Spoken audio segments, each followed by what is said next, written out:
The issue talking heads left is best. The saga continues. The Nomiki Show. The Nomiki Show. The Nomiki Show. The Nomiki Show.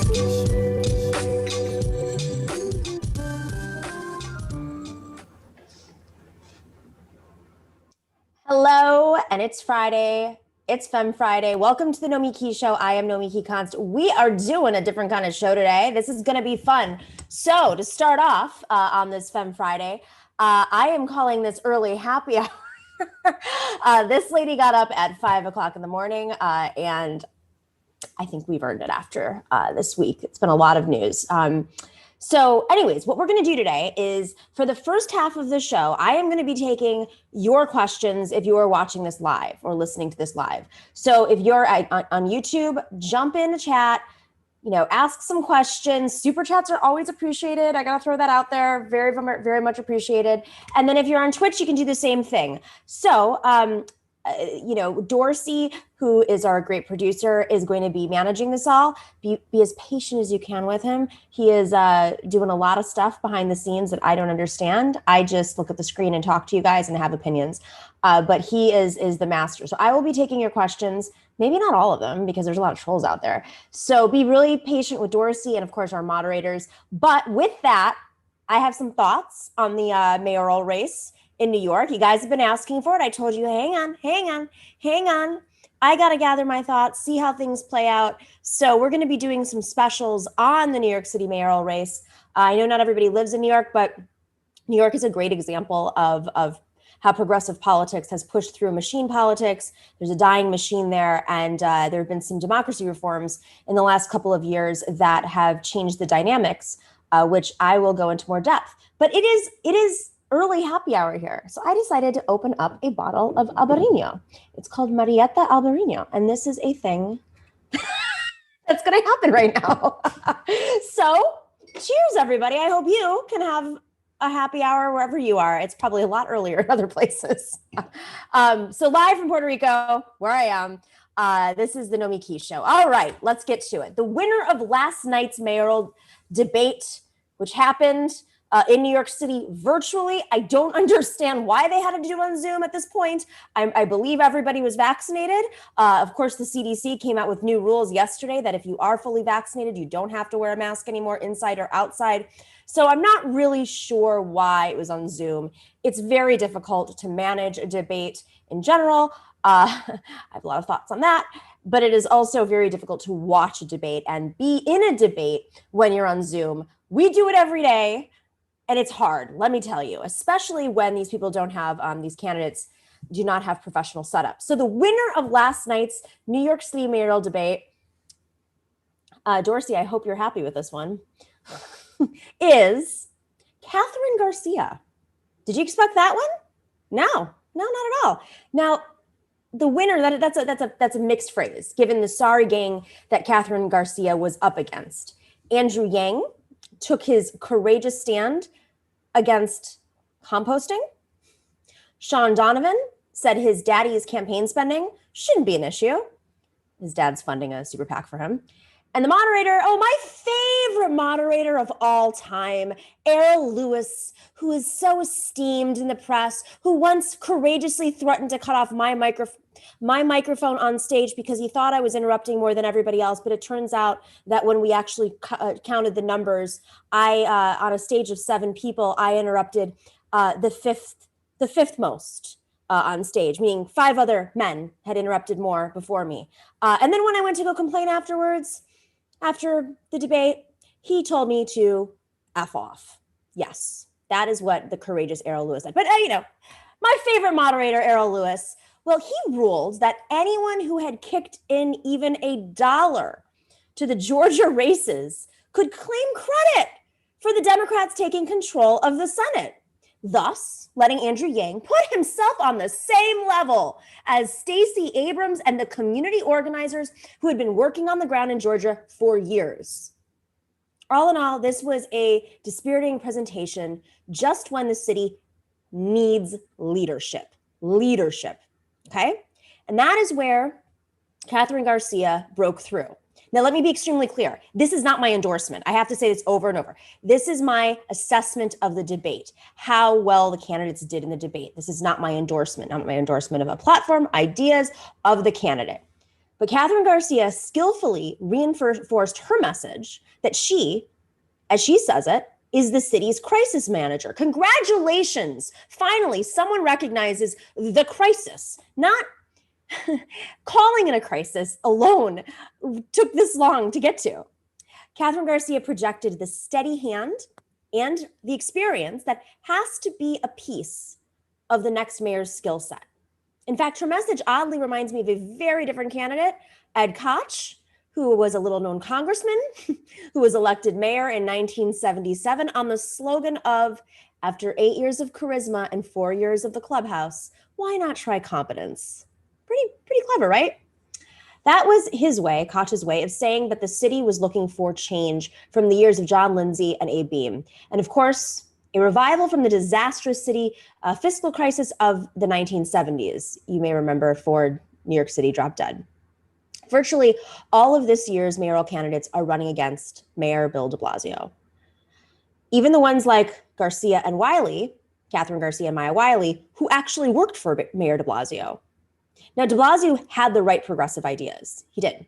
But unfortunately, his ineffective management left us no better off than when he took office. There were a few pieces of legislation that moved through, but the reality is that income inequality has grown, has been exacerbated in a city that is supposed to have all these progressive leaders. And part of that is also because of his fights with Cuomo, being baited by Cuomo, and being beholden, can't leave this part out, to real estate and distracted by oh so much. Real estate and the NYPD. Let's not, forget that one. So just as the 1975 fiscal crisis hung over the 1977 mayor's race, I know many of you remember that, the pandemic and the economic crash hang over this one. And Katherine Garcia's message is, I got this, a message that New Yorkers are craving to hear. It's probably why the New York Times actually endorsed her in a surprise endorsement. People did not expect that. She has done a good job of saying she knows how to do things, or she puts it, no one will have to show her how to turn the lights on at City Hall. So getting this done is important. Getting the right things done is, of course, the essential other half of the conversation. Garcia won the debate not because she had the boldest progressive ideas. She doesn't. Let me be very, very, very clear about that. She is not the progressive in this race. But because she has done the best job as a candidate, including last night, of sticking to her clear message that she will be an effective mayor. In other words, she is asking voters, why not try competence? Now, of course, winning a debate is very, very, very different from winning this election. I won both of my debates. That's what City and State said. And I barely, that's another story. But it's important. You got to win the election. And that is a very complicated thing to do when you have ranked choice voting for the first time in the city, when the city pretty much has low turnout every election, and when there's a crowded field with a lot of dynamics playing out and a lot of machinations behind the scenes. Now, she does have a shot because the New York Times did endorse her, and people do take that seriously in New York, especially in a low turnout election. But my view is that Eric Adams, who's the Brooklyn Borough president, is the true front runner, and he will likely be the next mayor. That was my prediction 8 months ago, 6 months ago, 5 months ago. Now people are starting to take it seriously. I'm just going to throw that out there. I got the receipts. But we could certainly do worse, all right?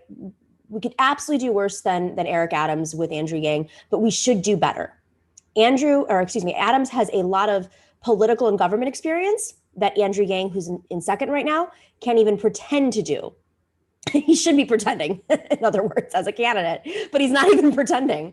And Adams is touting his experience as a kid being beaten up by a cop and then becoming a cop to reform the police department. How'd that work out, Mr. Brooklyn Borough President?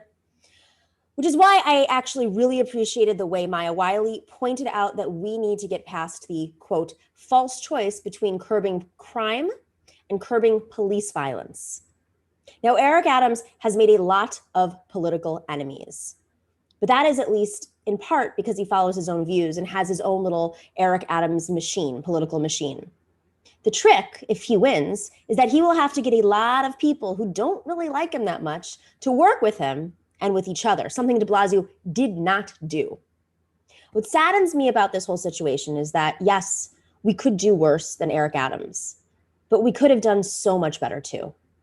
We deserved a progressive champion who not only has the ideas that will get the city out of this hole, but the ability to manage and implement these ideas, the ones that we've been organizing around, the ones that are finally gaining momentum, the ones that make sense when people are in an economic crisis and a health crisis. But our political progressive machines put their coalitions and their energy into Scott Stringer, who is an experienced politician, who does take money from the places that we are fighting, who has his own problems. So we need to build our bench. We need to be stronger about this. We need to have progressives who have experience for these moments, because it is important to know how to manage the largest city in the country as we're all sinking in. It's like the island is sinking into the ocean right now. And the people who are going to survive are the people at the top of those very, very, very tall glass towers. So hopefully this is a learning lesson for the movement. Once again, I'm disappointed by the field. I am disappointed by who's winning in the polls. I'm disappointed by who's frankly winning in the debates. We should do better. There are a lot of great ideas in this race. There are some shining stars as well. Doesn't mean I don't like them. I know people are going to get in my comments and say this and ask questions, but please do jump in the comments.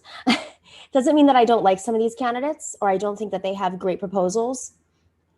What I'm concerned about is this city was already in a crisis before, and we're letting political machines make money off of this race because there's a lot of matching funds involved in it, and pushing candidates out there to boost other candidates or to take on other candidates. This is how machine politics works. And New York may no longer have Tammany Hall, may have a dead Republican Party, but the machine operations still exist.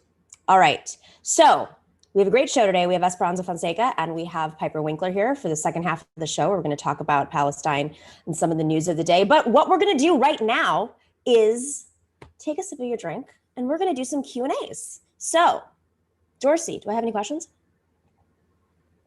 Or am I just gonna? All right, here we go. Hector Hernandez says, could Yang's lead in New York City be the hope that they will start a UBI there? He's not leading in New York anymore. He is now in second place, but there's still a lot of undecided votes. I don't know if it's about UBI as much as it is name recognition. And will we start a UBI here? That still has to go through city council. Our city council is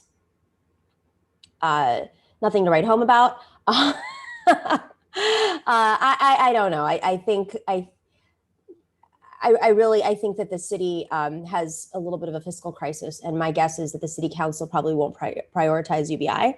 And then much of our budget is, not all of it, but much of the budget is determined by what the governor says. And so I think you'll see a lot of changes happen when the governor is no longer the governor. And in the next couple of years, a lot of changes.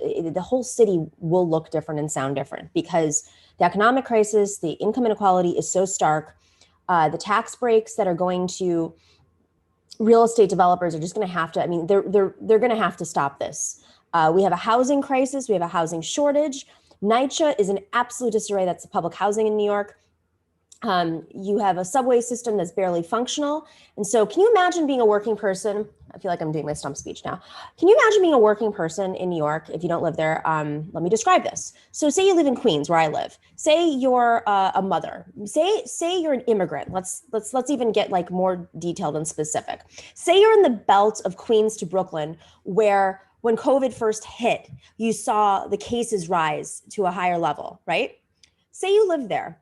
Say you're you're an immigrant mother and you have to take the subway to work every day in the city, in New York City from Queens. And you're near one line like I am. And that line does not work that day. or in the case that I was dealing with for like a year, they shut down the line for an entire year, and you have to go to a different stop. So then the subway doesn't show up, it's 45 minutes late, or just doesn't show up. What do you do? How do you get to work? You're going to take an Uber? That's going to cost you 40, 50, 60, 70 bucks sometimes. Okay. And even if you do that, you're stuck in traffic. You still show up late to work. And then what happens after the third time? Do you keep your job? Does your boss get upset? Do they reprimand you? Now imagine, add to that, you have to go pick up your kids. Do you have childcare? They have to come home from school. You leave them alone. What if they're very young? I mean, what if your kids are in childcare? What if they're with your family members? What if they're with your friends and you're late? What if you're actually paying for childcare? You have to pay more? Every single step of the way in New York, because our city is not functional right now, because our government programs are being starved, because of the austerity in the city, because we don't want to tax the right people. Because of all of that, and at the same time, the developers are building these high rises and changing the shapes and smells and sounds of the neighborhood, meaning literally, you could live in a neighborhood where there are no small businesses anymore because these high rises come in and the rents go up as a result for businesses as well. And so you get Chase Banks. It's like a running joke. Dwayne Reed's in Chase Banks. Dwayne Reed is like a Walgreens, for those of you guys who don't know. So every step of the way, if you're a working person, you are being punished in New York City. Every step of the way. There's so many other aspects of this that I could get into. If you've ever been to New York and you do go to a Dwayne Reed or a Walgreens, isn't it interesting how everything's a little bit more expensive there? Why is your coffee $6? Some of it has to do with the rent. Some of it has to do with the way that we receive our goods. So, when the mayors were asked by the New York Times, what is the average cost of a home in Brooklyn? I initially was shocked that they even asked that because most New Yorkers rent. Buying a home in Brooklyn or anywhere in New York is like so off the table for me and the people that I know. And I do think I have more privilege probably than most people. But I remember in my race when I ran for public advocate, they asked us one of the forums, number one, how many of you are renters? I was the only one on at that forum. And how many of you own a car? And I only think that there were 2 of us that did not own cars. That is not the average New Yorker's experience. So when the mayors were asked how much the average home is, and they came in with these numbers that were all over the place, Ray McGuire, who's the former executive at Citibank, who, great job with the housing crisis there, buddy.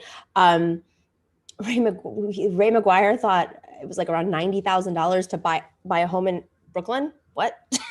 Like, what? This is what I'm saying. I think we have a field of sociopaths.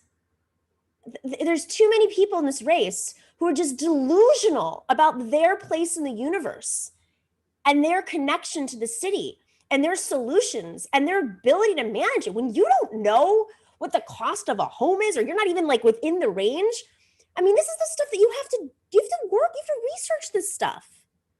Completely out of touch. And then the way that the press handles, I'd love to see the New York press handle these guys the way that they handle the socialists. That's what I would love to see. I didn't hear Errol Lewis threaten to cut off Ray McGuire's microphone at any point yesterday, or anybody else on the stage. We have a real problem in the city. The press is chasing gossip and not getting to the root of the issues that most New Yorkers are facing. And the candidates and the machines are in an ecosystem of self-dealing. And as a result, we have a crisis in leadership at a time when the city is tanking. And New York is really an icon for the rest of the country because austerity is happening in every neighborhood. It's not just New York. All right, do we have any other questions? George, you can just dump them all in at once, and I'm just gonna go back and forth. We have one question, guys. This is working out great. No kidding. Amazing show. Wait, who is this? I don't see a name. Appreciate you, Dorsey, and your guests, and thanks, mods, for keeping YouTube chat wholesome and productive. Thank you, Evan. That's very kind of you. Thank you for the love. You can also submit questions on Twitch. Matt B. in Bend, Oregon yesterday, anti-maskers were going into grocery and retail stores in large groups maskless, and some were open carrying, shaking my head. Yeah. So I don't like this CDC decision, as I'm sure you saw when Jen Psaki, I'm very confused by it, because so much of science is public policy too. You know, urging people to wear masks on the streets, even though they knew very well that it is the chances of receiving COVID, catching COVID, what's the word I'm looking for? This is what happens in Q&As, are much, much lower outside, right? For so many different factors. Vox did this really great video like a year ago on this, and why like the molecules are crushed with wind and precipitation and just a bunch of other stuff. And so that's why, you weren't able to contract COVID. The chances are much less outside. But they still urge people to wear masks because it's a psychological thing, right?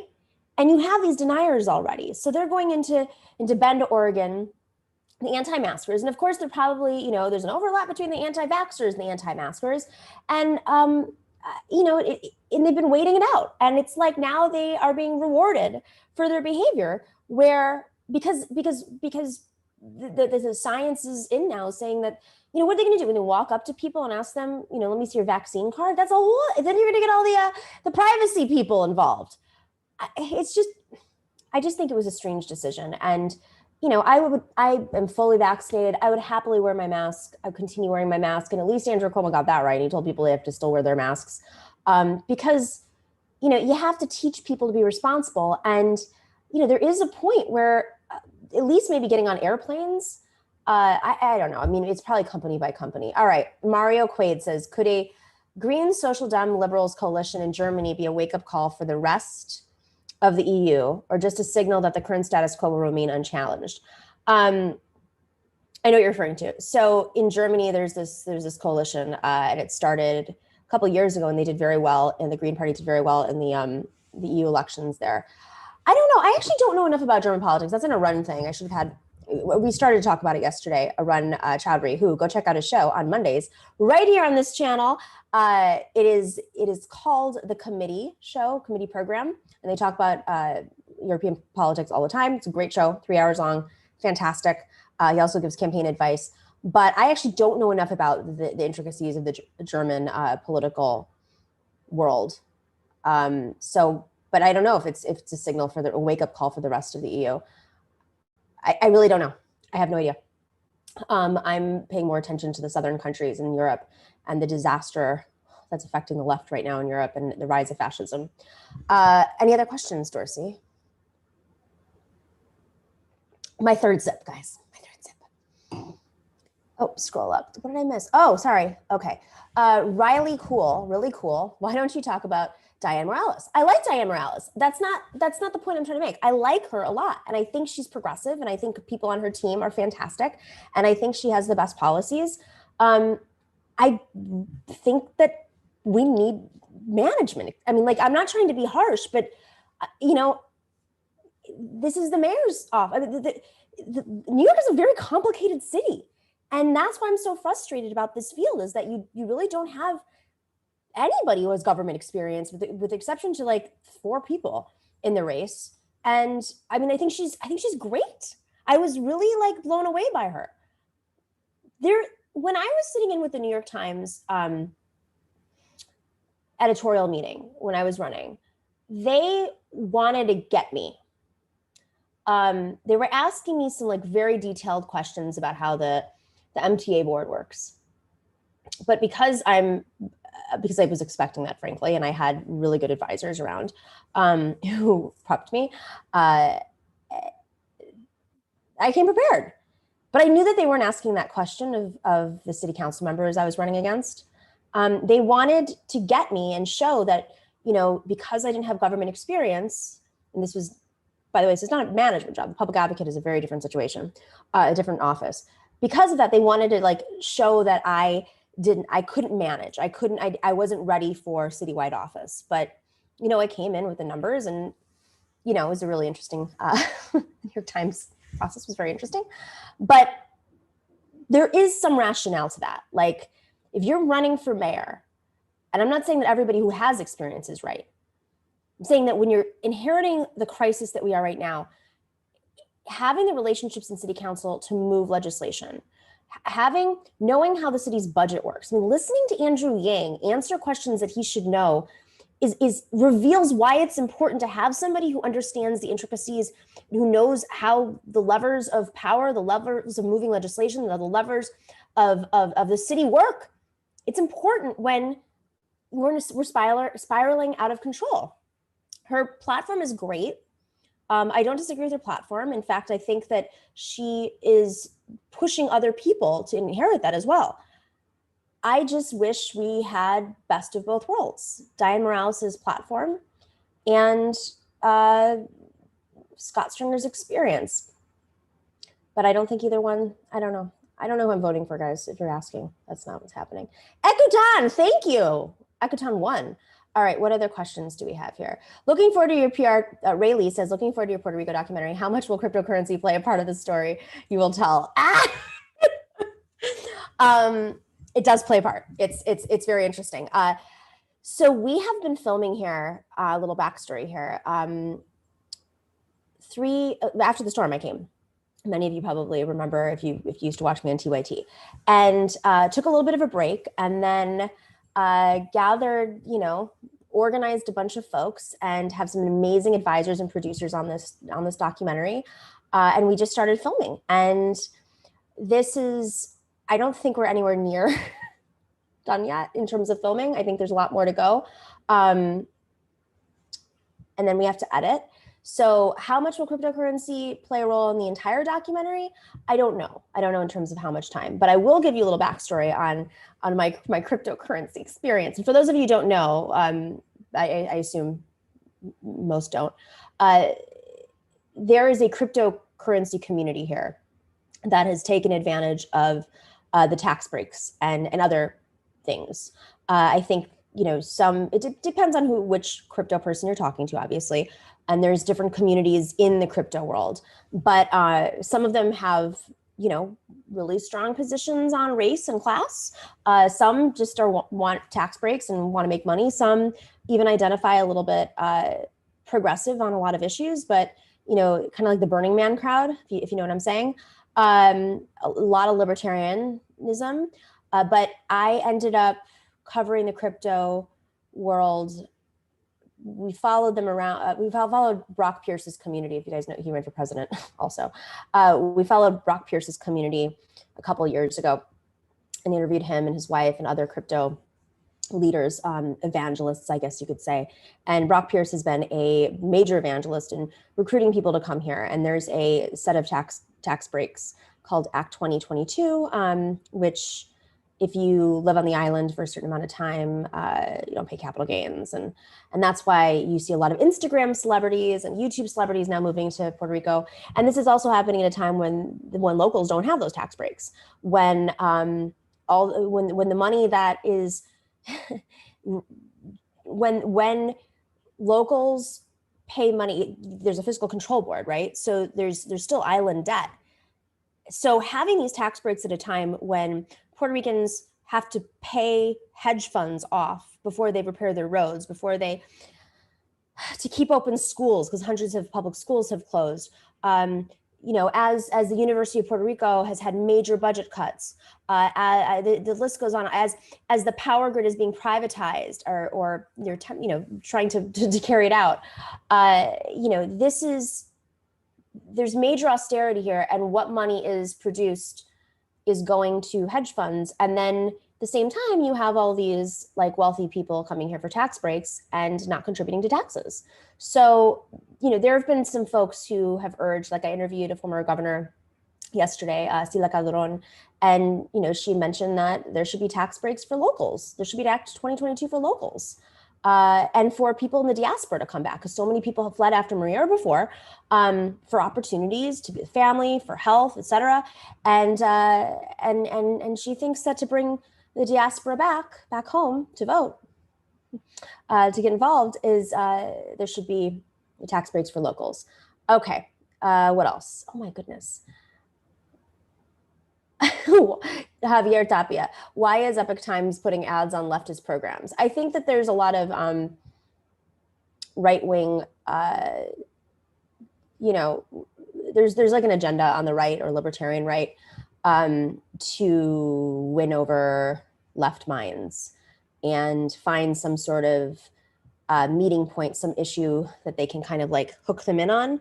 The Epic Times ones are so interesting, man. That's like, they do these like investigative pieces. Have you seen these ads? Or it's like 20 minutes of an investigation. This is the story you have not heard about. And oh my God, and here's a wall of all these little clips and articles. And look at the lines going along and the connections and you're like, wait, what am I even watching? What is the investigation? This is how the Biden administration is, find a word, like making money off of yoga mats in Zimbabwe. You're like, what? Where is this coming from? I don't know. Kyler Asado says, how do we get the mayoral candidates to do something productive and good? Is it just, is this just a sea change for the governor's race? Great question. I don't know the mayoral candidates to do something productive and good. I mean, there's how many weeks left? 5 weeks left. June 22nd is the election. I just wish there had been a better candidate that stepped up. I don't know who that would have been, honestly. And that's where I think we as I think that we have a lot of people who are that on the bench right now that are gaining experience, getting into office, and are going to be amazing in higher office. Maybe there could have been a city council member that could have run for mayor that would have, it's just such a disappointment. I don't know. And is it a sea change for the governor's race? I'm not sure if I understand that fully. I don't know. Kowalski, have you thought of taking live calls? I feel like you destroying trolls would bring more attention to the show like Sam destroying libertarians. It's not really my jam. I used to take live calls when I was at SiriusXM. I also think it's a little bit more complicated than people think, but I could be wrong about that. Yeah, I'm not a great live call person. I like to be very focused and I like to have the show structured, if you guys have noticed. But this is fun. What has to be done to get the U.S. to stop supporting Israel? Great question. Great question. I think there's political pressure. It's amazing. Rashida Tlaib, Ilhan Omar being in Congress alone is a sea change. I think that the needle has moved quite a bit. And some of this is generational. Some of this is generational in that the elders of the Democratic Party, because it's really about the Democratic Party, right? The Democratic Party is what needs to be a little bit clearer on where they stand. I say that because they've been beholden to AIPAC for so long. And I think that the elders of the Democratic Party, as they shift out of power, and Sam said this the other day on Majority Report, simultaneously you have a growing, in New York alone, actually, there's a growing Arab community in New York, and it's a voting bloc now. And it wasn't in a way, New York, you couldn't touch Israel 5 years ago. You just could. I'm not saying I couldn't. I'm saying many lawmakers couldn't, and now there are more and more lawmakers coming out that you're just oh, how Mark Pocan stating his admiration for, and I know he was part of the Progressive Caucus, but he's from the labor wing, and he was stating his admiration for Rashida Tlaib's statements on the floor yesterday. So it really does make a difference. These elections are huge. It's important to get your lawmakers to stand in solidarity with Palestine. I mean, it's awful that it hasn't shifted faster, but I think also Netanyahu moving so far right because he needs to, in Israel, and aligning with Trump, has made AIPAC something that people should at least openly touch. I mean, there's still plenty of elected officials who are taking AIPAC money and going to these conferences and meetings, and we should shine a light on that. I think that's the other thing. They need to understand that is not acceptable. There are young elected officials across the country, because they've done such a great job seeking them out, when they're young. There are so many that go on these trips to Israel with AIPAC and take the money from them. And then, when it comes to voting, they support whatever AIPAC's pushing that time. There's a lot of them out there still in Congress that are Democrats. They, because they're younger, are going to feel it in a way that Nancy Pelosi's not going to feel it. Steny Hoyer's not going to feel it. But if you're Ruben Gallego in Arizona, and you're shamed on the internet for being in line with AIPAC or also supporting statehood, I'll give you two, Ruben. They should feel the heat, of course. And they do feel the heat because they want a political future and we are part of it. Their futures depend on a population of voters that is completely out of line. And you know what they're going to do? They're going to switch their position just when they need your support. Because they got to where they did with the establishment money, with all of these interests. But to move forward, they're going to need younger people's support because they have, stars in their eyes. So I think like finding the right people to question and pressure. If you're a New York City politician, if you're a city council member, if you're in city government, if you're a public advocate, and you've met with AIPAC, I think that's an important thing to highlight. It's an important thing to highlight. People want support from wherever they can get it. And we have to do a better job of saying, no, not happening. All right, Ray Lee, do you think that you can expand Femme Friday to add like Women Wednesday? I get enough dudes on the other progressive left show. Oh my God, that's like in my dream. I would love that. We have a really tough time booking female guests, guys. A lot of women that we ask say like, oh, I'm not, I don't know if I'm qualified to talk about that. And I'm like, you have a PhD in it. And they're like, but not that one sliver of the issue. And I'm like, I literally could call any man up and they're like, of course I'll talk about, whatever nuanced take you want. So it's tough. I would love to. I would love to do a lot more with women on the show, but I appreciate that. That's a really great thing to hear. And I do think it's one of our best days. All right, who do we have in here? Epic Times is SV Harkin. Epic Times also targets old folks with aches and pains with supplements and health conspiracies. Jay Create says, true. And on Facebook, they do cute pet posts to lure in the boomers. What? They do? That is so, of course they do investigative pieces for me. Wow, they have so much money from China, man. Or not China, the anti-communists. Yeah, they did a piece on me one time. I think it was running. Yeah, it was when I was running for public advocate, and it was like, socialist runs for citywide office. There was a couple of like right-wing papers that highlighted me, and I was like, thank you for the advertisement. Mowdy Mouse, thank you for the cheer on Twitch. Appreciate that. Arthur, I have a question. Do you think there's a progressive in Arizona politics that could primary Kristen Sinema? We can only hope, man. I hope so. And I hope she's a fierce Latina. That would be amazing. And I would fully support her. And I would go out there and campaign for her. And I would tell all of my family members to switch to Democrats so they could vote in the primary. I would convince my Republican family members they voted for Biden. They hate Trump, but man, not my immediate family. Let me be very clear. I was raised very differently. All right, Ray Lee says, as long as the New York governor is a neoliberal conservative, do you think who New York City mayor matters as much? Example, Cuomo de Blasio. Yeah, of course. I mean, if it's here's the thing. Cuomo is in a land of his own. Yes, he is neoliberal and often conservative. But he is a political monster. He is a monster. So whoever is in that position of mayors, and if they're not Michael Bloomberg, essentially, he's going to fight with. De Blasio, the problem is he got baited a lot. Sometimes he picked fights. There were so many instances with de Blasio, just like, you just created this mess for yourself. Why did you do this? Why did you do it? I mean, I like him as a person. I had the opportunity to shadow him for the day, thanks to his press secretary, Eric Phillips. It was a really interesting day, and I really enjoyed talking with him and having lunch with him. But there are just these things, and I'm like, lost opportunity. Now, was he the worst mayor ever? No, and I have to say that over and over. We had Michael Bloomberg and Giuliani. Are we kidding? I think the problem is that it's just, he doesn't play to the press well. And so many of his fights with Cuomo were through the press. All right, who else do we have here? Dorsey, if we have our panelists here, you can let me know. Okay, here we go. Craven James, can you get Andrea from Above It All back on again soon? She's been doing great reporting on the protests in Elizabeth City. Hashtag leftist poggers. Good idea. We will definitely put that word out. I like Andrea. Okay, Sect Z, how many points of contention are on the left wing as opposed to defining standards of the right wing? How many points of, I don't know.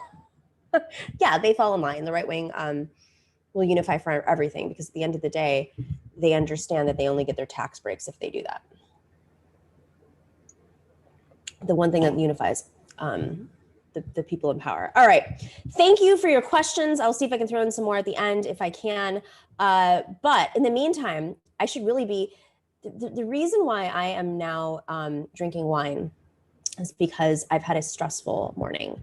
I got up very early. I feel like when I got up, it was just like a very long day. I feel like it was 2 days ago. And so I was like, oh, I'll have a glass of wine. But what I really should have done is I should have smoked some CBD. And I didn't, and I should have. I didn't because I don't have that with me in Puerto Rico. But I'm very excited because Sunset Lake CBD, who we love, they are, of course, a farmer-owned company. We all know this, that ships craft CBD to your door from their farm in Vermont. They have all types of goods, right? All designed to help with your aches and pains. The dairy, their farm was a Ben & Jerry's dairy farm in Vermont that they decided to shift and grow some premium hemp. And when you support Sunset Lake CBD, you are supporting a good company that cares about employees and you're enhancing agricultural and rural communities as well. They pay their minimum wage is $15 an hour, and employees own the majority of their company, and they support progressive media shows. So I want to share something though, because my mom, I'm in Puerto Rico, so they mailed. My mom ordered some stuff because she loves Sunset Lake CBD. Wait, hang on, let me see. And she's like, I ordered fudge. And then they sent me 2 more boxes and a couple of little CBD salves. They're amazing. So I wrote them a really nice review. She was just like this for the whole thing. And then she sent me the Farmer's Roast coffee. And she's like, it's from Guatemala. Did they know that you were in Guatemala? Seriously, I'm not joking. My family loves the products. I love the products. I am a big fan of the salve and the tincture. I put it in my water every night when I go to sleep so I can have a deeper sleep. I have not eaten the dog biscuits, but I know that Bijou, I think we have an order in for Bijou to try the dog biscuits, which is great. Because he likes to eat himself. That did not sound right. He likes to eat his tail. This is not one of the best ads that I've done. Anyways, love Sunset Lake CBD. I know Dorsey does too. You want to throw something in there real quick before we go to the I just wanted to say the other day I was talking about the lotion I wanted to try, and I guess the CBD angels heard me because it came just today. So I'll let you know what it's like next. Wait, smell it. What does it smell like? I can't wait to try this.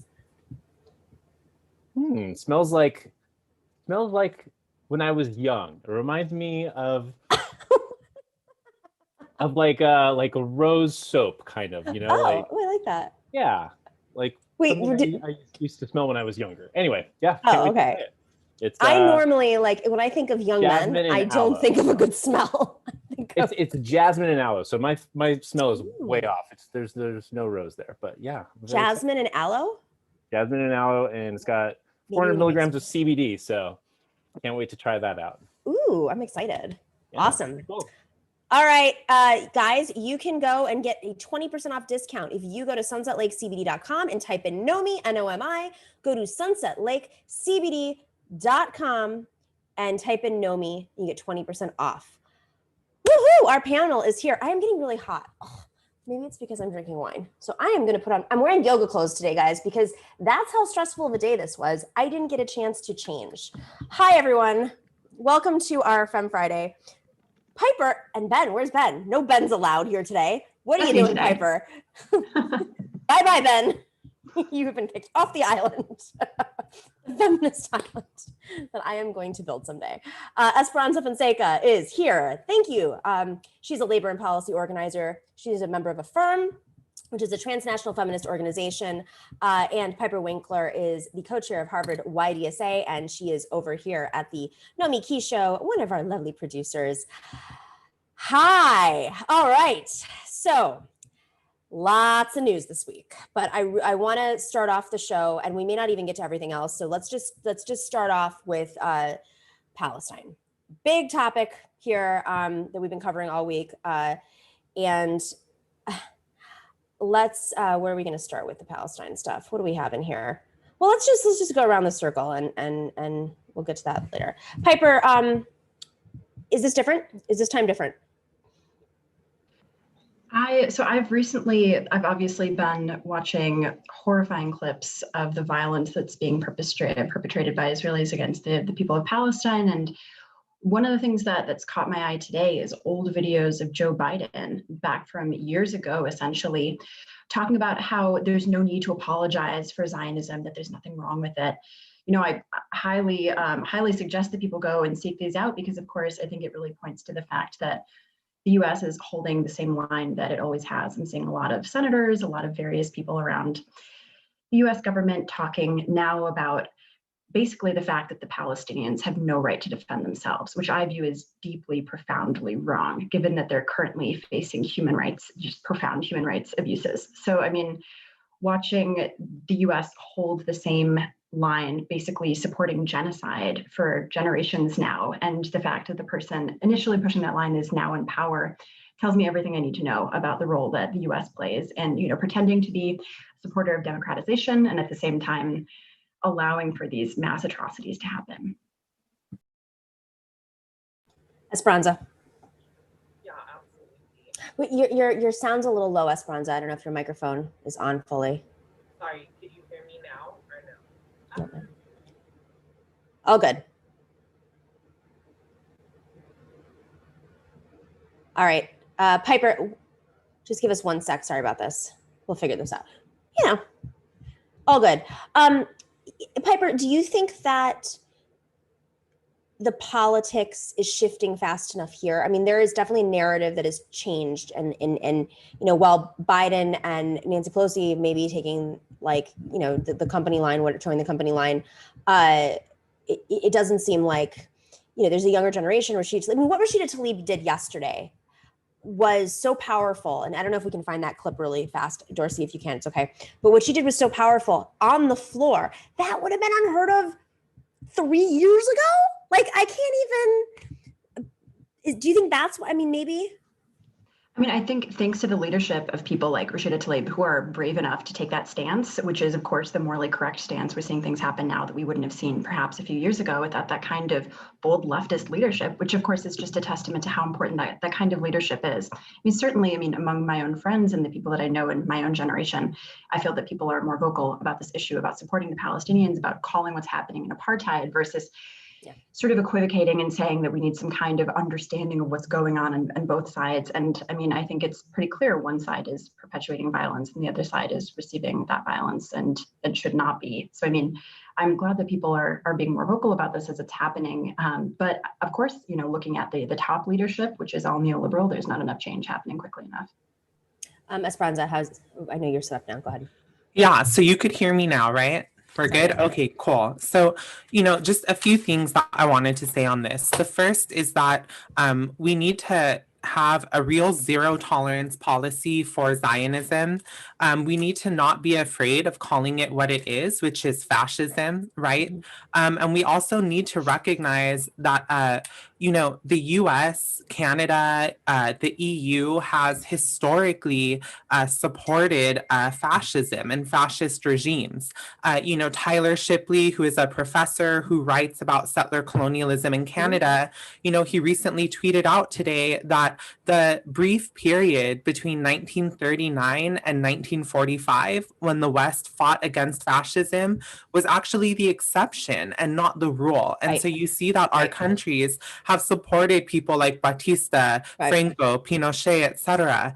And so this is nothing new, right? But I also think that it just shows us that we need to push harder, because I think some of us might be here saying, oh, well, what can we do? We're not in Gaza, we're not in Palestine, but we're in the center of the imperial core, right? And we know that Palestinians have said Israel is not their only enemy or oppressor. Right. It's also the world Zionist movement and U.S. imperialism. So we shouldn't be fighting to condition aid to Israel. We should be fighting to remove it, right? Mm-hmm. And, you know, I think additionally, well, maybe we could talk about this later, but I also just wanted to bring up the point about Andrew Yang and what he tweeted out in support of Israel.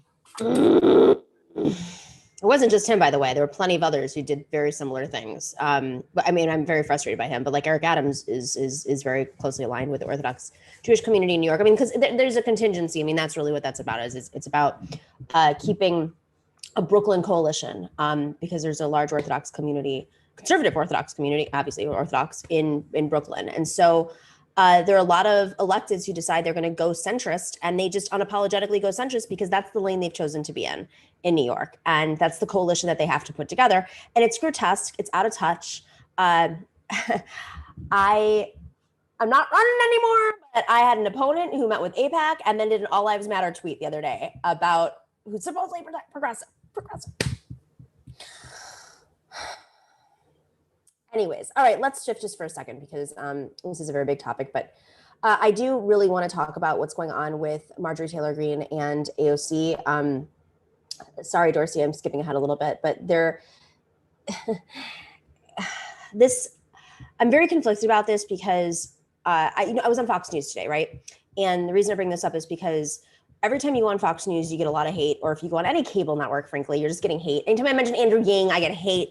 It's like, it's just what happens. It's unfortunate that we have to just like say, oh, it's what happens when you're on the internet. If you're a woman, you get it. If you're on the left, you get it, whatever. But I say this for a reason because the topic was about racism and like, does racism exist? Literally, that was it. Like, there's nothing else to it. It was like, does racism exist? And a former Bush official was just like, we ended racism after slavery. Like, what on earth am I talking about right now? What on earth is going on? But I got like a barrage of threats, including before I even got out of this chair, a text message from somebody who had found my number somewhere on the internet. And I say this because I was thinking to myself, we had this conversation about AOC yesterday about whether or not she should have publicly talked about seeking security. And what I thought was, they're playing a game where they're making money off of this fight. Let's just be very real. Marjorie Taylor Greene is growing her audience, her email list, her Trump coalition. Every time she picks a fight with AOC, but then what AOC and the squad get, and other leftists out there who support them or speak out against this fact, they're receiving violence. But Arun Chowdhury said AOC should have not come forward and said, I'm getting security as a result, because it invites basically more people to come in and unfortunately, like, potentially, threaten her. And I thought about that when I posted this today, but I was like, no, I also think that there are too many people who don't take it seriously. Like, there are men on the left who don't think that she's actually, that any of these women in the squad are, I mean, imagine what Ilhan Omar goes through on a daily basis. So, I mean, I'm opening up the question, like, where do you think, how public should we be about what is happening to women on the left without putting ourselves at more risk? Does that make sense as a question? I'm sort of working through this today in my head. Piper, go ahead. Yeah, I think this is an important question. I mean, it's horrifying to know that AOC has to deal with these threats to her safety, threats to her security. I think it's helpful for her to talk about this and for people to understand what's happening, just in the sense that I often become frustrated with people on the left who conflate having important ideological and political disagreements with AOC and then supporting the threats of physical violence that she gets, or the attacks on her character, making her feel basically unsafe in the halls of power. I mean, I personally don't agree with every decision she's ever made, every tweet she's ever tweeted. I wouldn't say, I completely agree. And at the same time, I'm able to say I don't think that she should have to face these threats of violence or face this kind of direct harassment. I mean, I saw a clip basically of what she went through with Marjorie Taylor Greene, and it's horrifying. I think it's very clearly a message to keep socialist women like her out of power. And I think it's helpful to understand that she's going through this, although again, I absolutely wish she weren't, just to say, it's unacceptable for people to then politically disagree with her and say, well, good thing she's going through this, or she deserves it, because she absolutely does not. Esperanza, what are your thoughts? Yeah, I mean, one, I think this just goes back to the idea that politics is violent, whether we like it or not. I mean, it simply is. Obviously, that's not an excuse for anybody to be getting harassment or death threats. It's unfortunate because I get them all the time simply for speaking out on like issues like the sex trade, get death threats, rape threats, etc. But I do think while we should never ever, and like I personally disagree with AOC. I don't believe she's a socialist, but at the same time, I would condemn anyone that would ever send her a death threat, a rape threat, or any of the kind of harassment that she's gotten. But ultimately, I think that when we focus on the harassment that organizers, specifically women and female organizers face, it cannot be focused only on these high profile celebrity types. I mean, we have to focus on the everyday women that nobody knows their name, that are doing the work in the background, but yet still get so much harassment. Because I think that what we've seen is when we try to do these big cultural campaigns against harassment or sexual assault or threats, for example, like in the Me Too movement, and we focus on these high profile celebrity types, it never trickles down to the everyday ordinary woman. And so I think if we're going to combat this, it needs to be rooted in the harassment that everyday ordinary female organizers face. I want to just push back on that for 1 second, because this is horrifying, right? That it has to work, that when there have been cultural changes specifically, or not. I mean, there have been these like weird coalitions where you got to bring the white ally in, and then suddenly the press pays attention. I don't agree with the principle of that, but we live in a racist, sexist, homophobic world, including our press. And it wasn't until, even though Me Too was started by a Black woman, it wasn't until wealthy white female celebrities spoke up against an extremely powerful, and it also was against a powerful, wealthy white man. And there were enough people at a moment that it broke through. But it has, I'm not saying it's perfect, let me just be very clear, but it has trickled down. Whereas if it were a domestic worker, although Dominique Strauss-Kahn, like, you know, one instance, I guess, but generally speaking, it has the normalization of the harassment and the rape. I mean, I said something at the start of my show, which should have made the news, that Errol Lewis threatened to cut off my microphone on the press. And then when I went to complain to him, he told me to fuck off to my face on a stage. That is a news anchor that everybody respects in New York. The fact that I said that and that didn't get anything, and I've said it multiple times, shows you how hard it is to penetrate the minds of the mainstream press. They don't want to hear it. And so I wish, you know, and we've had people on our show. I mean, Piper, you know, we've booked people on our show. It's what is it going to take? It takes so much. It takes so much coalition building to finally get to the point where the average woman or the average sex worker, their stories are listened to by the press in a way that it actually makes change, or that a lawmaker gets elected who can share the story. I hear you, Esperanza. I'm just like, I don't know what the strategy is. Maybe I'm wrong. Feel free to chime in, anybody. Well, I mean, you know, Nomiki, I guess my opinion on this comes from the fact that when the Me Too movement blew up, initially I was very supportive of it.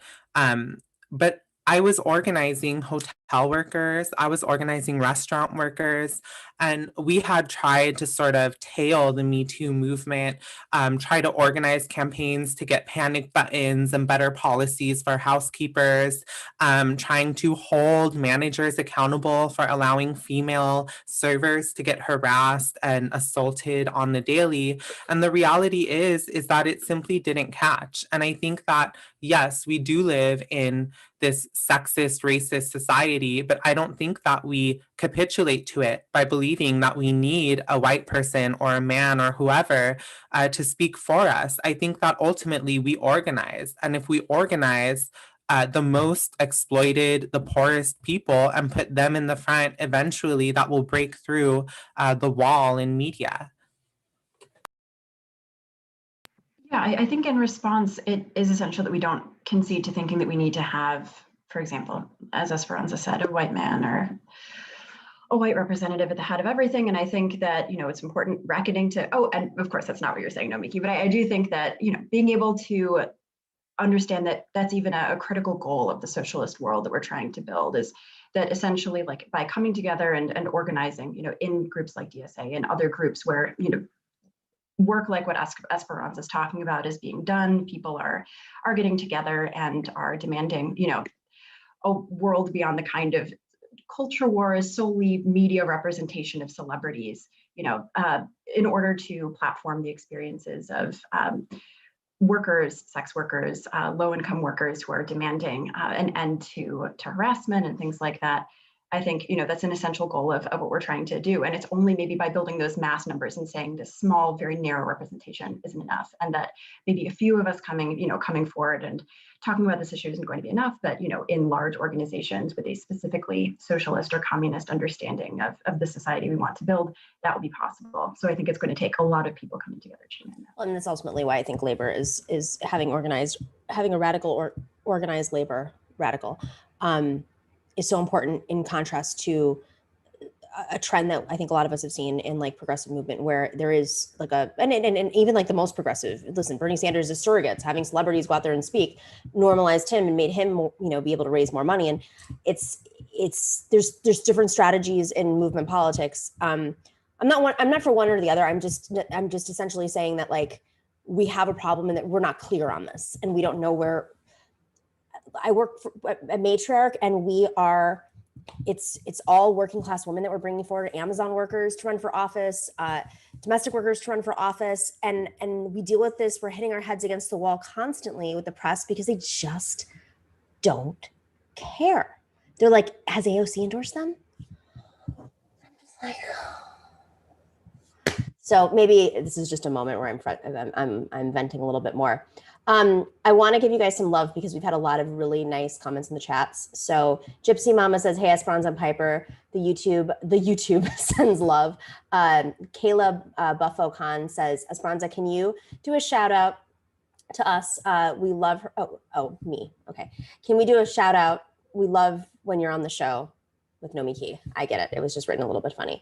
Mike Wright says, the worst thing is that the few videos we see of people harassing AOC, it's just a drop in the bucket of everything she has to deal with. But I think ultimately what Esperanza is saying is it's not just AOC, and she's just become the icon for it. But at the same time, people are raising money off of it, normalizing it so that other people can do it to lower on the totem pole, all the way down to, it's normalizing this behavior of targeting women who step up and run for office, who in the name of socialism or not, they're just going to paint her as a socialist. Doesn't matter if she is or she isn't.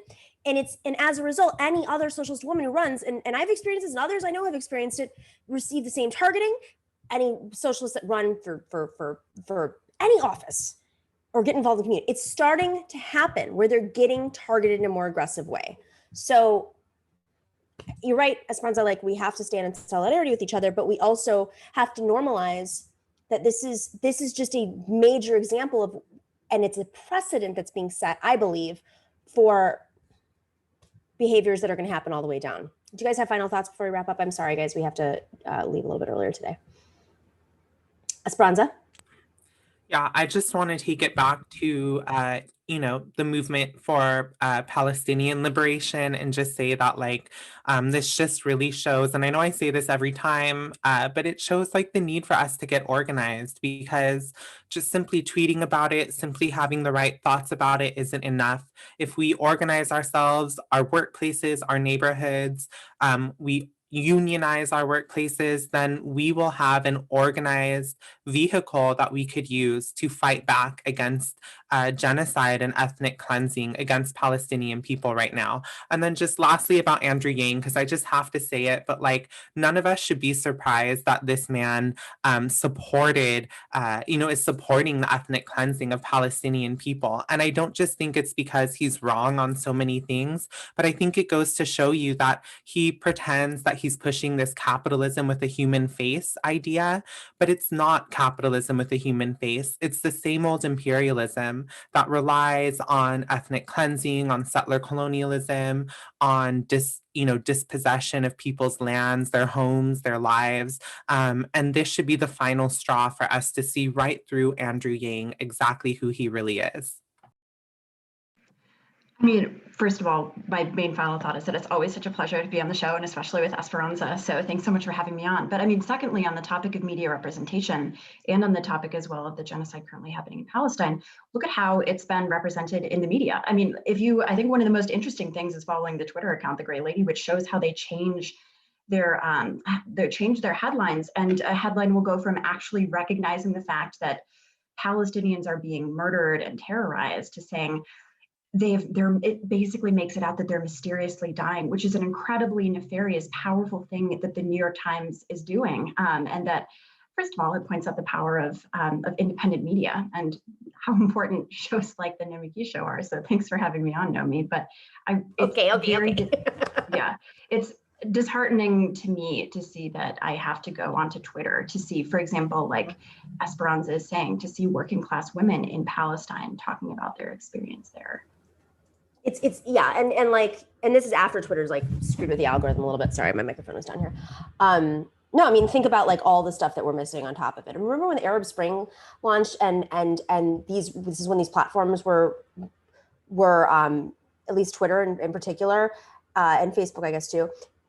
Like can you imagine Palestinians being able to share more of it? I mean, if the platforms weren't controlling the way media was being dispersed, can you imagine what we'd be seeing? And right now we're seeing like finally it's breaking through, and like the Washington Post was like, Israel posted a video from 3 years ago. We just figured that one out.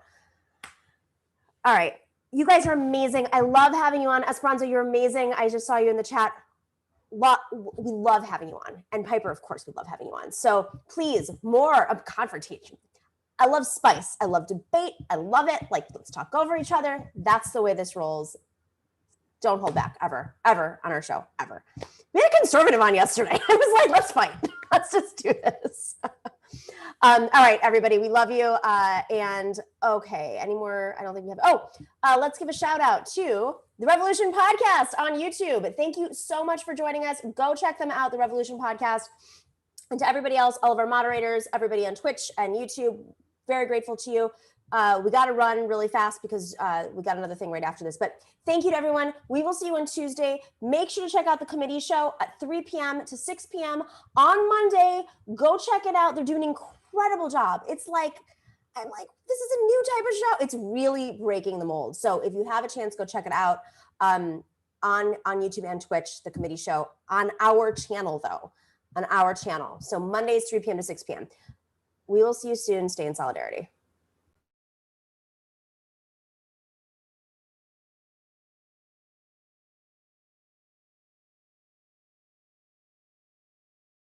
The Nomiki Show. The Nomiki Show. Yeah. We clash momentarily for class solidarity. Cash circulating, give the masses back its currency. Greed from elites, oligarchs stay fed. Deep state, fake fed. Everybody break bread. Racism, homophobia, sexism, religion in this melting pot we live in. Time to build a new system, unionize labor rights. Highlight the issue, talking heads left is best. The saga continues. The Nomiki Show. The Nomiki Show. The Nomiki Show.